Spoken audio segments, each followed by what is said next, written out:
Specialty Stories, session number 66.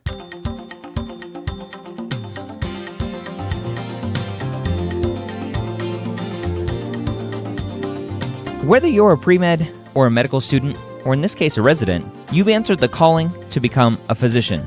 Soon you'll have to start deciding what type of medicine or specialty you will want to practice.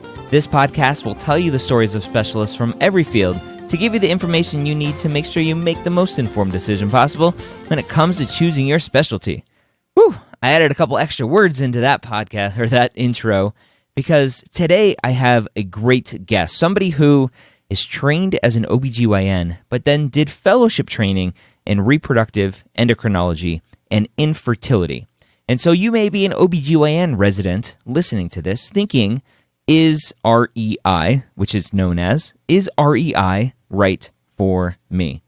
I'm excited to bring on our guest today, somebody who's been out of fellowship training now for a year and a half, and is somebody who I've been trying to connect with for a long time. Now I'm talking to Dr. Natalie Crawford, and you might know her from Instagram. Her Instagram handle is Natalie Crawford MD, where she shows the ins and outs of being an REI doc, as well as being a mom and female physician.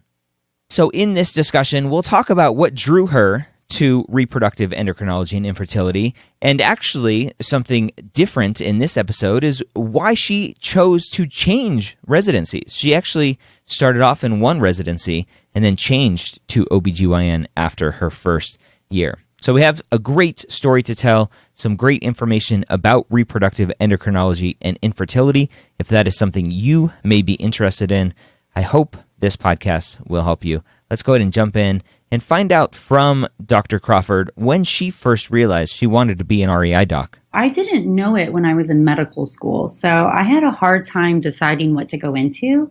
And in medical school, I really loved all the fields that involved clinical care of patients. I just really loved taking care of people. I loved my third and fourth year, and I had a hard time deciding. So I had some advice that I should pick a lifestyle-friendly field and something that let me have a lot of variety. And I actually ended up matching into emergency medicine. And I did a year of emergency medicine and before I switched to OBGYN. So I didn't know that I really love continuity of care and taking care of patients for more than just one encounter until I started having very brief encounters with them and feeling like something was lacking as a physician. So when I realized that in my emergency medicine internship, I started seeking out some mentors and realized that I really loved women's health, and that led me to OBGYN. And in my OBGYN residency, I really discovered a passion for the endocrine system and for patients struggling with fertility, and that led me to do REI. What was it about that infertility and the endocrine issues that patients were having that really drew you to it? One thing I really loved was the relationship with the patients, because patients who are struggling to start a family feel like they're missing out on something that most other people can achieve so easily. And you get to have a very strong bond with them right away. I also really love that the encounters are not your brief, normal encounters. My new patient visits with patients are 45 minutes long. I get to understand their whole history, both the male and the female partners, if that's what the couple is composed of, and I get to really understand everything that they've gone through.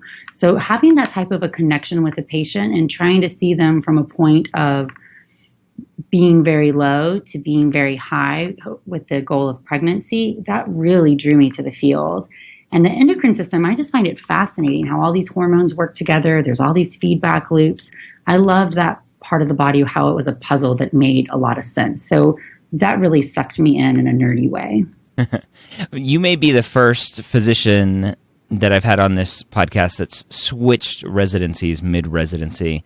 If you could go back to med student Natalie and give yourself advice, how would you go about figuring out what you wanted before you went into the wrong specialty?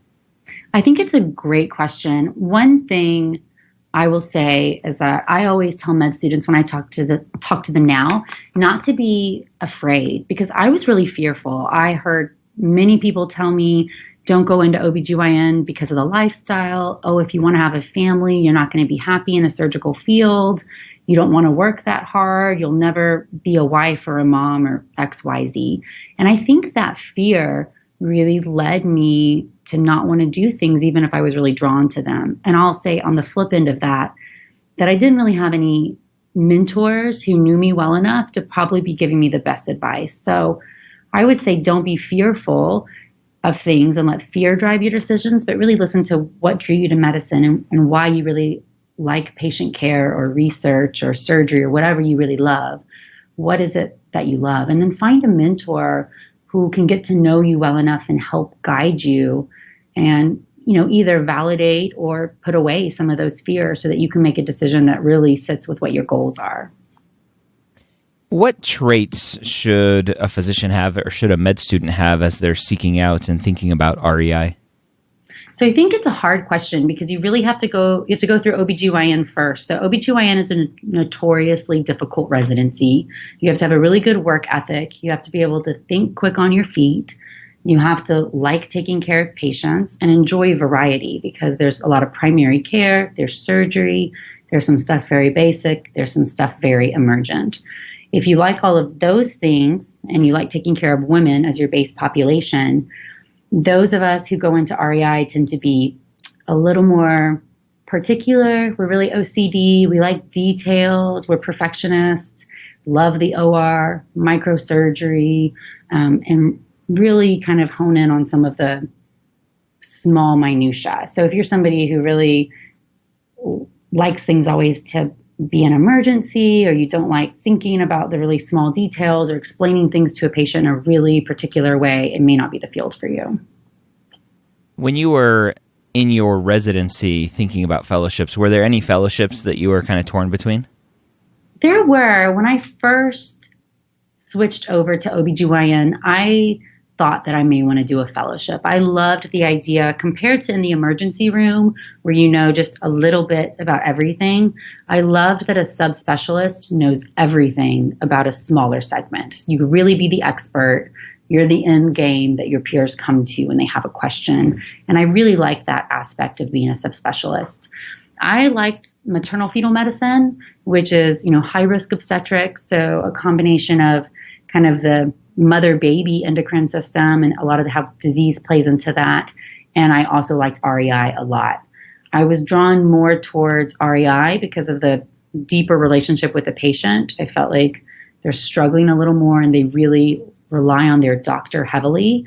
And also the surgery. It's a much more surgical heavy side of the field than MFM would be. So what kind of patients are you seeing on a day-to-day basis? What are they seeing you for? Yeah, good question. So officially, my training trains me in both reproductive endocrine and infertility. So the RE side includes puberty abnormalities, abnormalities with the menstrual cycle, so irregular cycles or absence of periods, abnormalities with hair growth or thyroid or prolactin, and then infertility. But probably 90+% of what I do is all infertility. And the infertility ranges from couples who've been trying to conceive and just can't, to couples who know they have a problem. Maybe the woman doesn't have a period or the man doesn't have very much sperm and they know about that. Sometimes it's same-sex couples who just need help to be able to get pregnant because they don't have all the gametes they need. Or sometimes it's couples who are looking to preserve their fertility because they're going to go through cancer treatments or they want to freeze their eggs for social reasons or something like that. Or pre-genetic determination too? Yeah, we do PGD, which is pre-implantation genetic diagnosis of embryos, and we also do screening of embryos. And some of this is for known genetic diseases. Some of this is just for aneuploidy, and that's a really hot topic in the field right now. Yeah.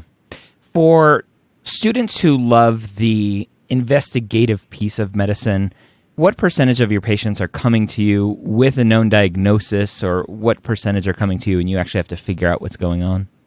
I think it varies just for the field overall based on where you practice and what your population is.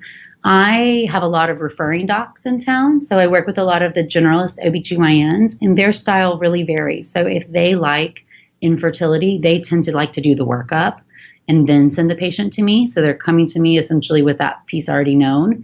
If they don't love infertility as much, they just come right to me and I do the whole workup. So probably half and half for my patients, either coming already knowing what's going on versus coming as a blank slate. I do a lot of patient education on a daily basis. So although I like the investigation of medicine, I really love the counseling. So educating the patients, empowering them to understand how their body works, how their endocrine system works, making them understand why we are testing what we test and why we are treating with what we treat and what outcome to expect. What does a typical day look like for you, or a typical week?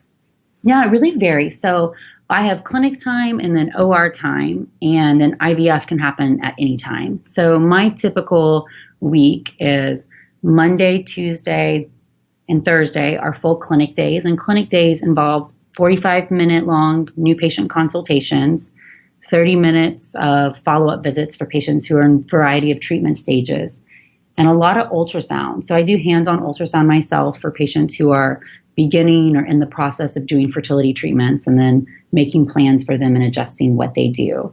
And so that's how those days look. My days typically start in clinic around 8:30 and then go to about 5. And if we have IVF procedures in the mornings, that can back us up earlier. So we can start as early at 5 in the morning, but that's not a constant. On Wednesday is my OR day, so the whole morning I operate. And then I will go and I have clinic just in the afternoon. And then Friday morning, I just do a half day of clinic in the morning. What does the operation side of things look like? What are you actually doing? So our surgeries in this field include largely hysteroscopy, which is minimally invasive surgery inside the uterus, and laparoscopy, so inside the abdomen, looking for endometriosis or ovarian cysts, evaluating the fallopian tubes, the ovaries, the uterus. Sometimes we do larger surgeries like abdominal myomectomies, where we're really opening up the abdomen and taking fibroids out of the uterus and sewing the uterus back up in layers. But most of our surgery is day surgery, so 90 minutes or less, quick procedures, but very rewarding.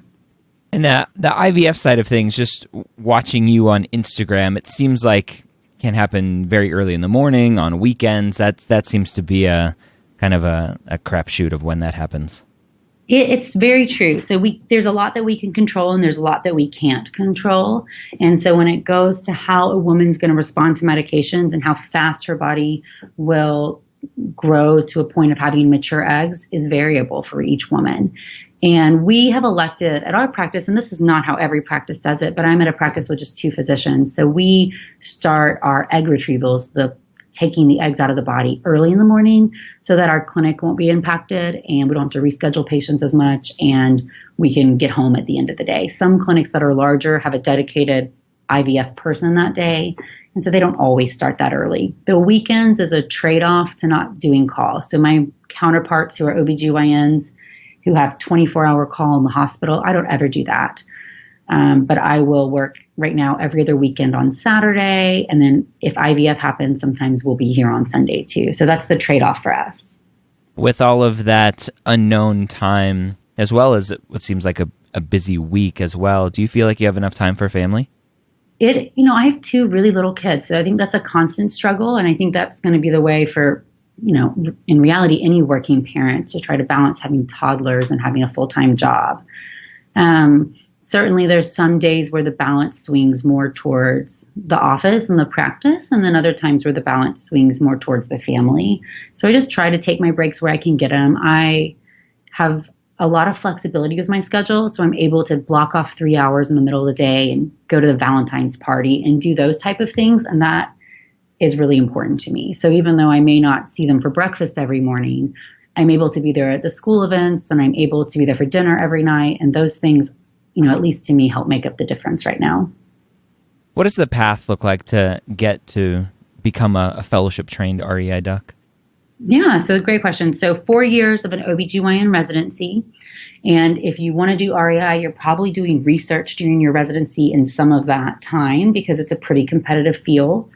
You do still have to take your written and your oral OBGYN boards to be board certified in OBGYN. And then you do a 3-year fellowship in REI. And your REI fellowship is a much easier lifestyle than the OBGYN residency. It's 18 months of clinical time and 18 months of research.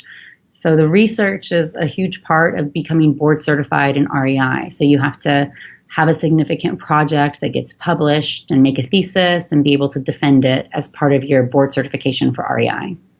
So it sounds like you mentioned REI is pretty competitive. What should a student be doing, or I guess even a resident be doing to be competitive for REI? So if I have medical students that reach out to me and they're really interested in REI as a field, I tell them the best thing they can do to set themselves up for success is to go to a residency program that has an REI fellowship. And the reason why is it's a small field, and that's what makes it competitive. So being able to work under people who are known in the field, being able to see how they practice, get a letter of recommendation from them, do some research with them, those things carry a lot of weight. And I think one of the reasons I was able to match into REI is I had a great mentor in residency, and she was a great scientist. She did basic science research, and that was not at all my passion, but I really respected her. And so I did basic science research in residency, and I think that really helped me stand out by showing my dedication to the field. But going to a place that has those people, that has an REI fellowship, will make it a lot easier to match into the field than if you go to a residency that does not.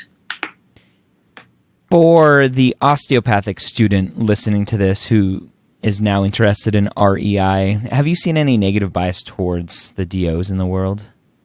I have seen a negative bias. It doesn't mean it's impossible, but I think they just have to stand out even more than their allopathic counterpart. I think that that's fine. Some of the people I respect really highly in this field are DOs, and that distinction really starts to go away, once you're in residency and you're working hard.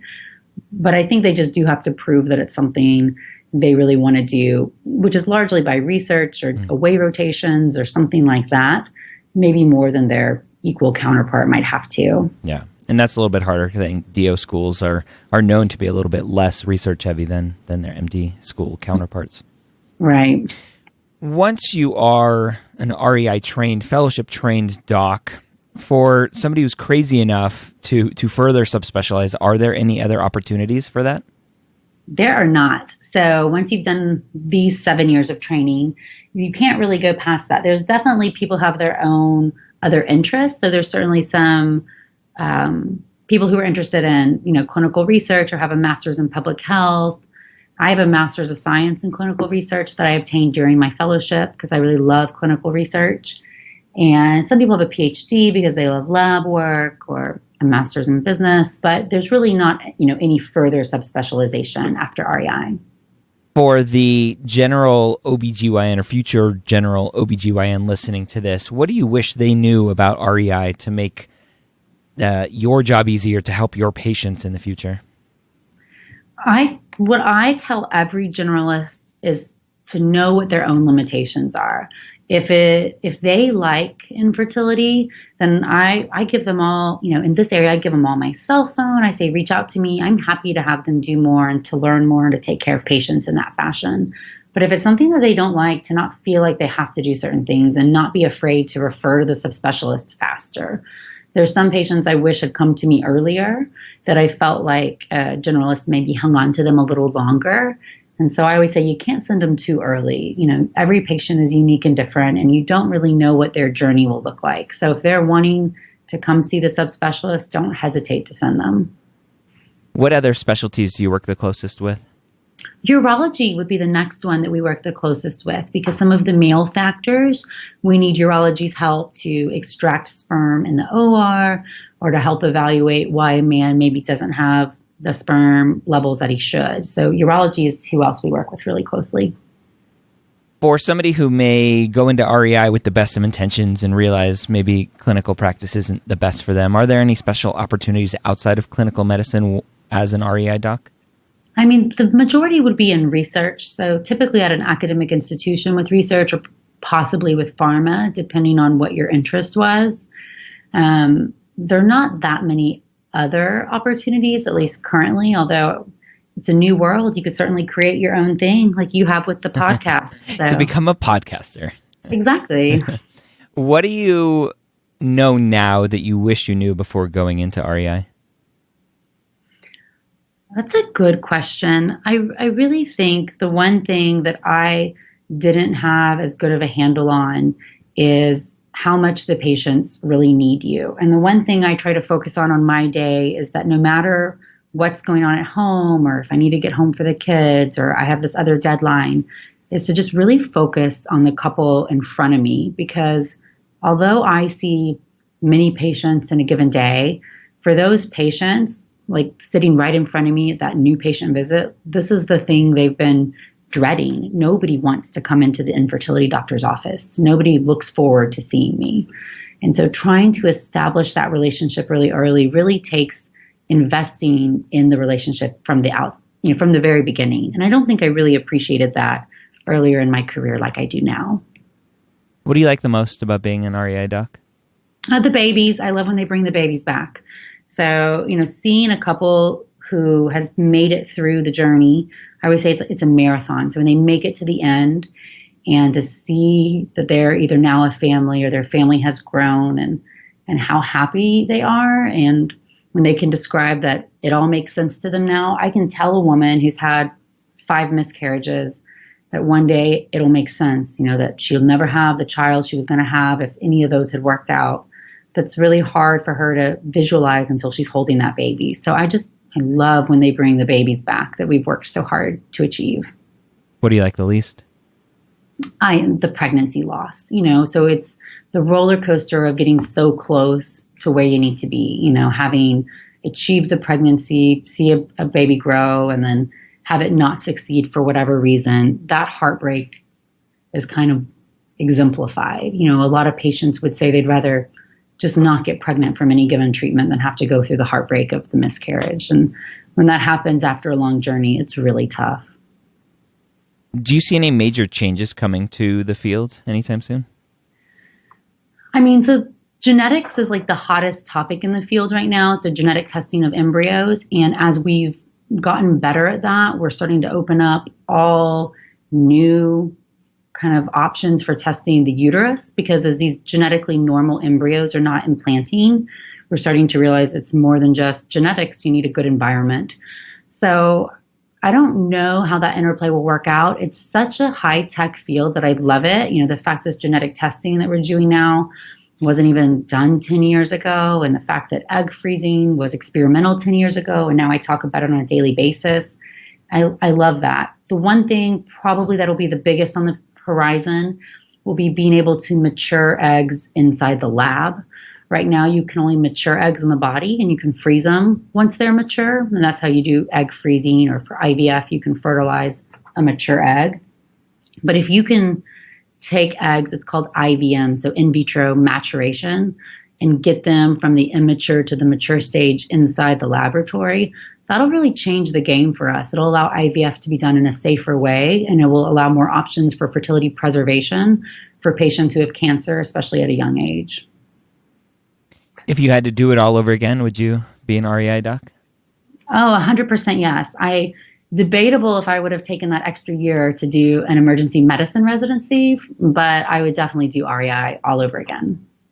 For the student who is just hearing about REI for the first time, or maybe the one that's listening to this just reaffirming their decision, what last words of wisdom do you have for them to go out in the world and make sure this is right for them? I think just, find a mentor, ask questions, but believe in yourself. Just because something is competitive doesn't mean that you can't do it. You just have to make it a priority, and then make sure on your day-to-day basis that when you're making decisions, it's in line with that priority. If you need to do a really good job on a certain test, make sure that is prioritized. Or if you have a meeting set up with a mentor, make sure you're prepared for that. So it's completely attainable. You just have to want it. All right, there you have it. Again, that was Dr. Natalie Crawford. You can find her on Instagram at Natalie Crawford MD. And she joined us today to talk all about reproductive endocrinology and infertility, which is a fellowship subspecialty training of OBGYN. So if you're an OBGYN now, or if you think you're interested in OBGYN later and you want to further subspecialize, reproductive endocrinology and infertility is out there for you if you're interested in it. If you have a suggestion for a podcast episode, I'd love to hear from you. If you know of a physician who you think would be a good guest on this show, email me, ryan@medicalschoolhq.net. Find me on Instagram, on Medical School HQ. Find me on Twitter, I'm on Medical School HQ. And send me not just their name, but also some contact information so I can easily reach out to that physician and bring him or her on the show to talk about their specialty. I hope you have a great week. I hope this podcast was helpful for you, and I hope to see you next time here on Specialty Stories.